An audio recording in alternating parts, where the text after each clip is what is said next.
The picture that the world receives from the followers of Muhammad paints him as a valiant, honorable, just and fearless warrior. What is the reality and what are the facts?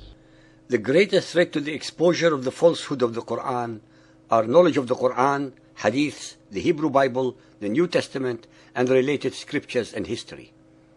As we have repeatedly shown and will continue to do so in our series, that without a doubt, it is by divine justice that the very Hadith that explain the Quran to the followers of Muhammad are the very ones which completely and utterly destroy its alleged divine origin and its veracity, as we shall prove yet again in this chapter.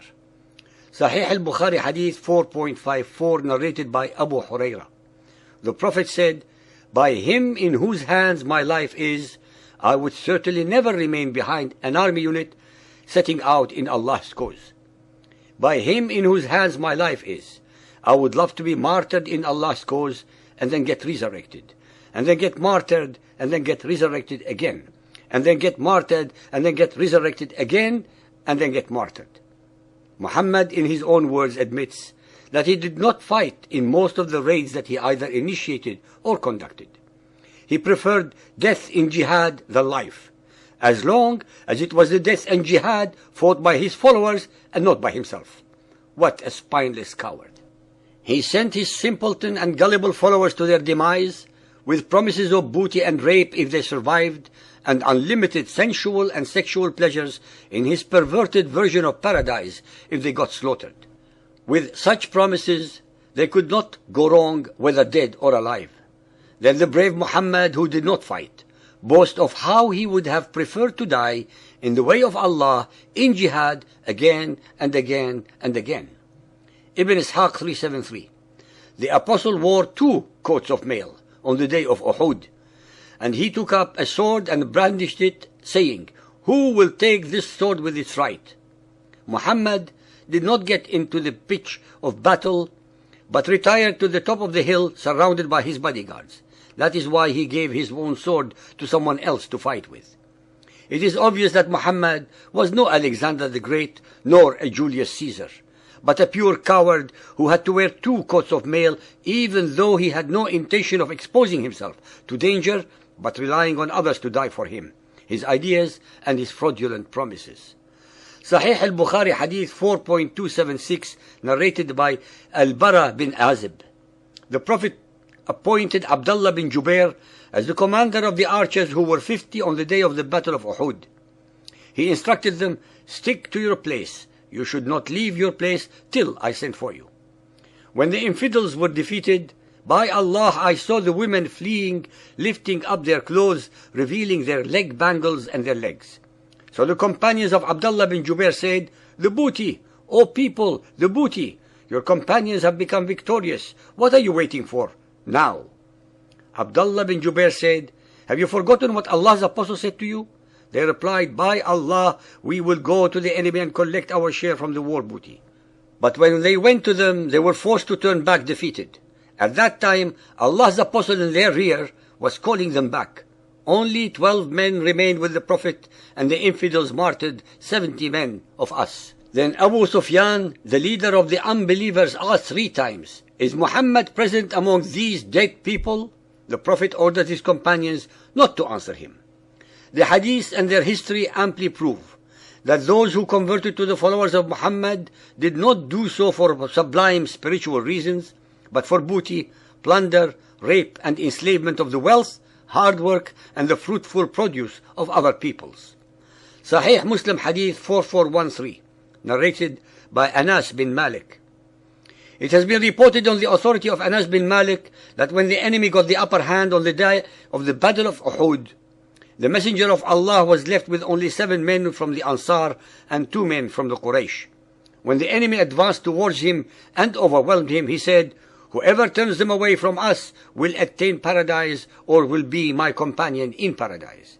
A man from the Ansar came forward and fought the enemy until he was killed.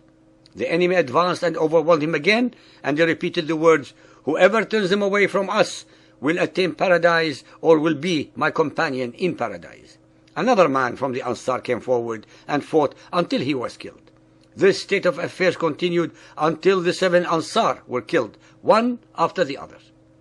I would like our listeners to remember that I assert again that it is by divine justice that the hadith invariably and repeatedly expose Muhammad's true characteristics for all to study. The gutless but self-declared jihadi Muhammad pretended to be among the Muslim dead and would not answer Abu Sufyan's plain and clear challenges. As usual with Muhammad, he expected others to expose themselves to danger. Any fair-minded and inquisitive person would ask the following questions. Why was not Muhammad at the forefront of the battle instead of being at the rear? Why did he give his own sword to someone else to do the killing with?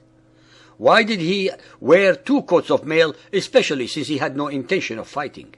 Why did he not fight to defend his position, but begged others to die for him? Why did he pretend to be dead if he believed he was the messenger of Allah and that Allah was on his side? Why, at the very end, did he not answer the challenges of the leader of the Quraysh, but expected others to do so? Can any follower of Muhammad answer these simple questions? Ibn Ishaq 380. When the enemy hemmed Muhammad in, he said, "Who will sell his life for us?" 5 of the Ansar arose. They fought in defense of the Apostle, man after man, all being killed. Even though Ibn Hisham had edited Ibn Ishaq's version of events by taking out items that were not complimentary to Muhammad, even so, the story as depicted shows an extremely craven and unprincipled man, who would send any number of his gullible and unsuspecting believing followers to certain death without lifting a finger to defend himself. Ibn Ishaq 381. Abu Dijana made his body a shield for the Apostle. Arrows were falling on his back as he leaned over him until there were many stuck in it. The first man to recognize the Apostle after the rout, when the men were saying the Apostle has been killed, was Ka'b bin Malik. According to what Al-Zuhri told me, Ka'b said, "I recognized his eyes gleaming from underneath his helmet, and I called on the top of my voice, 'Take heart, you Muslims, this is the Apostle of Allah.' But the Apostle signed to me to be silent. Muhammad, who was pretending to be dead, signaled to him to be silent because he did not want his victorious enemies to know that he was still alive and may attack him again." Believers and unbelievers, please remember that all these ahadith were not written by the enemies of Muhammad, but written by the followers of Muhammad, and they are telling the facts as they saw them at the time. It was Muhammad who ordered the murder of Ka'b al-Ashraf and Asma bint Marwan, both of them poets, the former 120 years old man, and the latter a woman with a suckling child, who criticized Muhammad's slaughter of the Quraysh leaders at the ambush of Al-Badr. It was Muhammad who always had others among his followers to do his dirty work, just like the modern heads of the mafia crime syndicates. Ladies and gentlemen, when the ahadith are studied carefully, they single-handedly help obliterate and destroy all the myths of chivalry, bravery, compassion, intelligence, knowledge, veracity, miracles, etc., that were later concocted by the thousands on behalf of and heaped upon the undeserving persona of Muhammad.